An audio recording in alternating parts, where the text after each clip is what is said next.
31 अक्टूबर 1984 सुबह का वक्त था।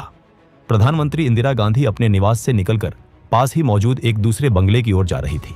वहीं उन्हें एक ब्रिटिश अभिनेता और फिल्म मेकर को इंटरव्यू देना था। दोनों इमारतें बिल्कुल पास पास थीं, इसलिए इंदिरा गांधी ने गाड़ी लेने के बजाय पैदल ही जाने का फैसला किया। जैसे ही इंदिरा गांधी गेट के पास पहुंची, अचानक उनका एक बॉडीगार्ड सामने आया। अगले ही पल उस बॉडीगार्ड ने अपनी रिवॉल्वर निकाली और इंदिरा गांधी पर लगातार 3 गोलियां चला दी। गोलियां लगते ही इंदिरा गांधी जमीन पर गिर पड़ी। इसी पल वहां मौजूद दूसरे गार्ड ने अपनी ऑटोमेटिक गन उठाई और इंदिरा गांधी पर ताबड़तोड़ फायरिंग शुरू कर दी। कुछ ही सेकंड में इंदिरा गांधी के शरीर में कई गोलियां लग चुकी थी। हालांकि उनकी सांसें अभी चल रही थी। उन्हें तुरंत अस्पताल ले जाया गया, लेकिन डॉक्टर उनकी जान नहीं बचा पाए। जब यह खबर पूरे देश में फैली तो पूरा भारत सन्न रह गया। किसी को यकीन नहीं हो रहा था कि देश की प्रधानमंत्री को उनके ही सुरक्षा गार्ड्स ने मार दिया। इस वीडियो में हम 2D एनिमेशन के जरिए बताएंगे कि आखिर क्यों और कैसे इंदिरा गांधी की हत्या की गई। 1966 में इंदिरा गांधी भारत की पहली महिला प्रधानमंत्री बनी। शुरुआत में बहुत से लोग उन्हें हल्के में लेते थे। उनके राजनीतिक विरोधी उन्हें कमजोर और सिर्फ कुछ समय के लिए बनी नेता कहकर तंज कसते रहते थे। लेकिन आने वाले सालों में इंदिरा गांधी ने अपने फैसलों से सबको गलत साबित कर दिया। 1971 के आम चुनावों में इंदिरा गांधी ने गरीबी हटाओ का नारा दिया। उन्होंने पूरे आत्मविश्वास के साथ चुनाव लड़ा। जब नतीजे आए तो पूरा देश हैरान रह गया। कांग्रेस ने 352 सीटें जीत ली। इस जीत के साथ इंदिरा गांधी ने यह दिखा दिया कि अब वो सिर्फ प्रधानमंत्री नहीं, बल्कि देश की सबसे ताकतवर नेता बन चुकी है।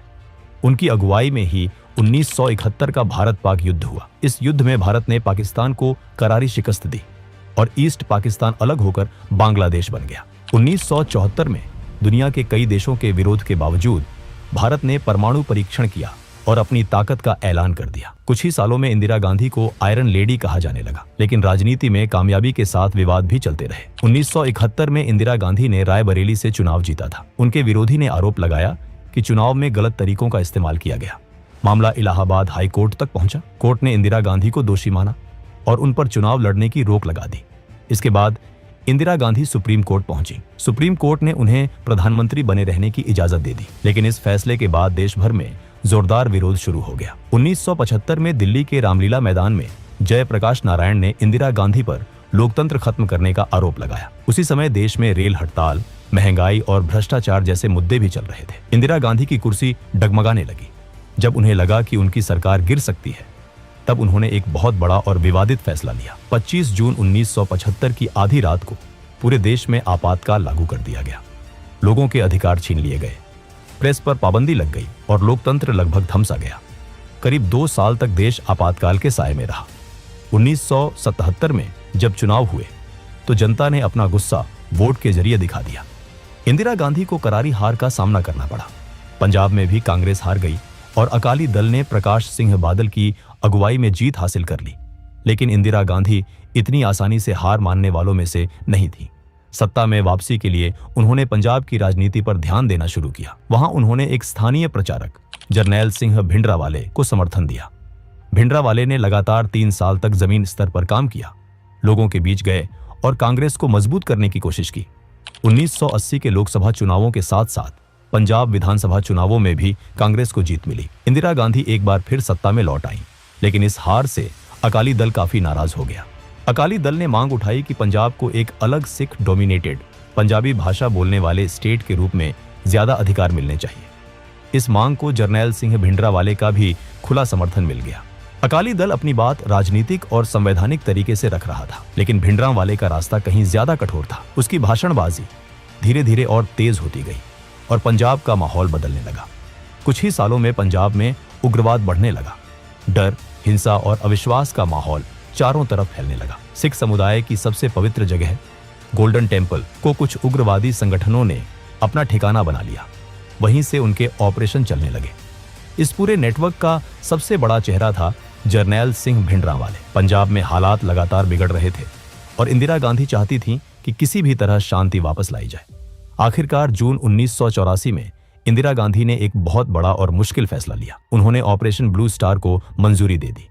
भारतीय सेना ने गोल्डन टेम्पल परिसर के अंदर जाकर ऑपरेशन शुरू किया। कुछ ही दिनों में सेना ने उग्रवादियों को वहां से हटा दिया, लेकिन इस कार्रवाई में उग्रवादियों के साथ साथ कई निर्दोष लोग भी मारे गए। गोल्डन टेम्पल का एक अहम हिस्सा अकाल तख्त बुरी तरह क्षतिग्रस्त हो गया। सरकार के लिए ये एक सुरक्षा अभियान था, लेकिन सिख समुदाय के लिए ये उनके धर्म और आस्था पर सीधा हमला था। इस घटना के बाद पूरे सिख समाज में इंदिरा गांधी के प्रति गहरा गुस्सा पैदा हो गया। इंदिरा गांधी को भी इस नाराजगी का एहसास था। उन्होंने सिख समुदाय का गुस्सा कम करने की कोशिश की। वो सिख समाज के बड़े नेताओं से मिली, सार्वजनिक बयान दिए और साफ कहा कि वो सिखों के खिलाफ नहीं है। लेकिन उनके ये प्रयास लोगों का गुस्सा शांत नहीं कर पाए। धीरे धीरे उन्हें जान से मारने की धमकियां मिलने लगी। खुफिया एजेंसियों ने कई बार उन्हें सलाह दी कि अपनी सुरक्षा से सिख गार्ड्स को हटा दिया जाए, लेकिन इंदिरा गांधी ने यह सलाह मानने से इनकार कर दिया। उनका मानना था कि ऐसा करने से सिख समुदाय में गलत संदेश जाएगा और नफरत और बढ़ेगी।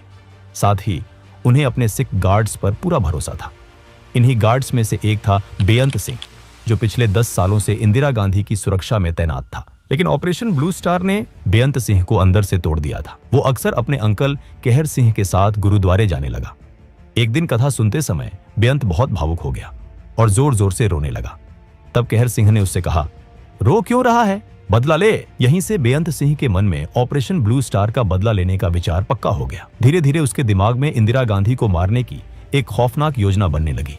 कुछ दिनों बाद बेअंत सिंह ने इंदिरा गांधी की सुरक्षा में तैनात सतवंत सिंह को अपना प्लान बताया। ऑपरेशन ब्लू स्टार के बाद सतवंत सिंह के मन में भी इंदिरा गांधी के लिए गुस्सा और नफरत भर चुकी थी। उसके दिल में भी बदले की आग जल रही थी। इसलिए बिना ज्यादा सोचे सतवंत सिंह भी बेअंत सिंह के साथ इस साजिश में शामिल हो गया। एक दिन सतवंत सिंह प्रधानमंत्री आवास में अपनी ड्यूटी पर था। तभी उसकी नजर वहां एक बाज पर पड़ी, जो परिसर के अंदर एक पेड़ पर बैठा हुआ था। सतवंत ने तुरंत बेअंत सिंह को बुलाया और उसे वो बाज दिखाया। सिख धर्म में बाज को बहुत खास माना जाता है। सिखों के 10वें गुरु गुरु गोबिंद सिंह जी से बाज का गहरा संबंध माना जाता है। इसी वजह से सिख समुदाय में बाज को शुभ संकेत समझा जाता है। दोनों ने इस घटना को एक इशारा माना। उन्हें लगा जैसे गुरु की तरफ से कोई संदेश आया हो। उस पल के बाद दोनों ने यह तय कर लिया कि अब और इंतजार नहीं करना है और गुरु के आदेश का पालन करते हुए उन्हें जल्द से जल्द कदम उठाना होगा। अक्टूबर आते आते पूरा प्लान लगभग तैयार हो चुका था। इसके बाद बेअंत सिंह और सतवंत सिंह ने कहर सिंह से मुलाकात की। तीनों के बीच विस्तार से बातचीत हुई और इंदिरा गांधी की हत्या के लिए 31 अक्टूबर 1984 की तारीख तय कर दी गई। बेअंत सिंह और सतवंत सिंह ने 31 अक्टूबर के लिए अपनी ड्यूटी सेंट्री बूथ के पास लगवा ली। इसी जगह के पास एक बाथरूम भी था। सतवंत सिंह ने पेट खराब होने का बहाना बनाया और हेड कांस्टेबल किशन लाल से अपनी ड्यूटी बदल ली। बेअंत सिंह ने भी अपनी सुबह की ड्यूटी के लिए जय नारायण से शिफ्ट बदल ली। 31 अक्टूबर को इंदिरा गांधी का एक ब्रिटिश अभिनेता और निर्देशक पीटर यूस्टिनोव के साथ इंटरव्यू तय था। वो इंदिरा गांधी पर एक डॉक्यूमेंट्री फिल्म बना रहे थे। ये इंटरव्यू इंदिरा गांधी के ऑफिस के पास ही एक बंगले में होना था, जो बस कुछ कदमों की दूरी पर था। इसी वजह से इंदिरा गांधी ने फैसला किया कि वो पैदल ही वहां तक जाएंगे। सुबह के 9 बज चुके थे। इंटरव्यू की सारी तैयारियां पूरी हो चुकी थी। बस कुछ ही मिनटों में इंदिरा गांधी को निकलना था। जैसे ही इंदिरा गांधी चलते हुए सेंट्री बूथ के पास पहुंची, उनकी नजर अपने सबसे भरोसेमंद बॉडीगार्ड बेअंत सिंह पर पड़ी। हमेशा की तरह इंदिरा गांधी ने हल्की मुस्कान के साथ उसे नमस्ते कहा, लेकिन आज बेअंत सिंह के चेहरे पर न कोई मुस्कान थी, न कोई सम्मान। अगले ही पल बेअंत सिंह ने अचानक अपनी सरकारी रिवॉल्वर निकाली और बिना एक पल का भी वक्त दिए इंदिरा गांधी पर लगातार 3 गोलियां चला दी। गोलियां लगते ही इंदिरा गांधी जमीन पर गिर पड़ी। गिरते हुए उनके मुंह से बस इतना ही निकला, बेअंत, तुम ये क्या कर रहे हो? इंदिरा गांधी को गिरते देख इस साजिश में शामिल दूसरा आदमी सतवंत सिंह बुरी तरह घबरा गया। यह देखकर बेअंत सिंह उस पर चिल्लाया, देख क्या रहा है, गोली चला। और फिर सतवंत सिंह ने अपनी ऑटोमेटिक कार्बाइन उठाई और जमीन पर पड़ी इंदिरा गांधी पर अंधाधुंध फायरिंग शुरू कर दी।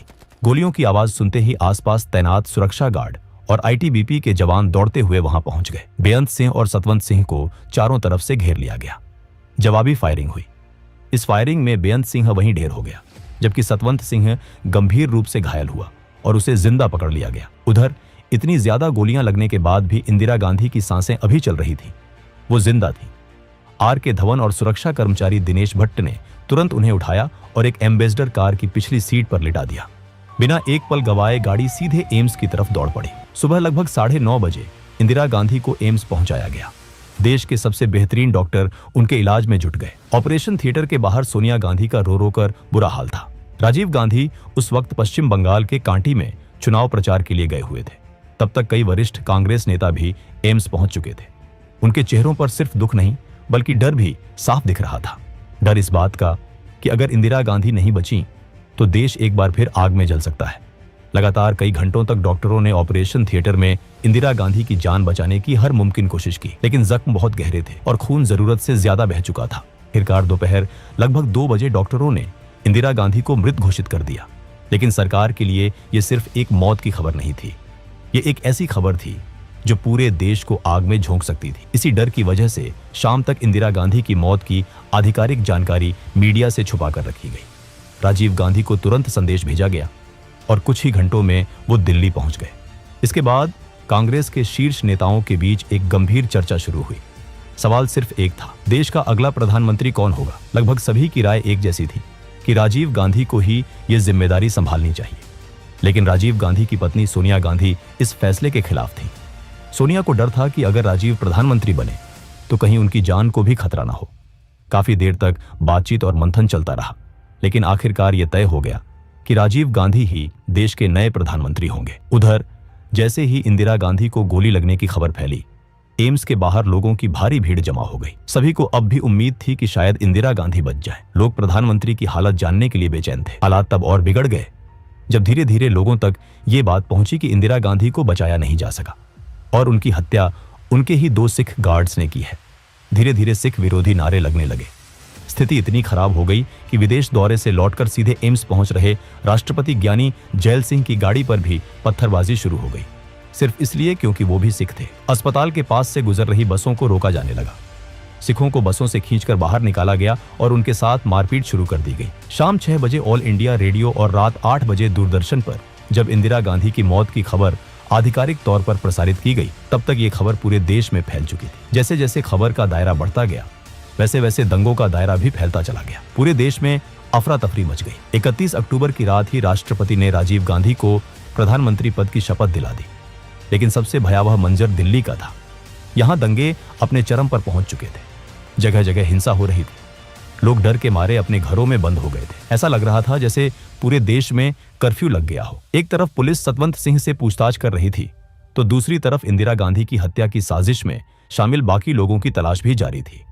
3 दिनों की लगातार मेहनत के बाद पुलिस ने कहर सिंह को गिरफ्तार कर दिया। मामला सेशंस कोर्ट में चला। कोर्ट ने सतवंत सिंह और कहर सिंह को फांसी की सजा सुनाई। लेकिन इस पूरे दौर का सबसे बड़ा और सबसे कड़वा सच ये था कि इंदिरा गांधी की हत्या के बाद भड़के सिख विरोधी दंगों में हजारों बेगुनाह सिख अपनी जान गंवा चुके थे। दोस्तों, अगर वीडियो आपको पसंद आया हो तो वीडियो को एक लाइक और कमेंट जरूर करें और चैनल को सब्सक्राइब करना न भूलें। हम ऐसे ही सच्ची और अहम कहानियां आपके लिए लाते रहेंगे।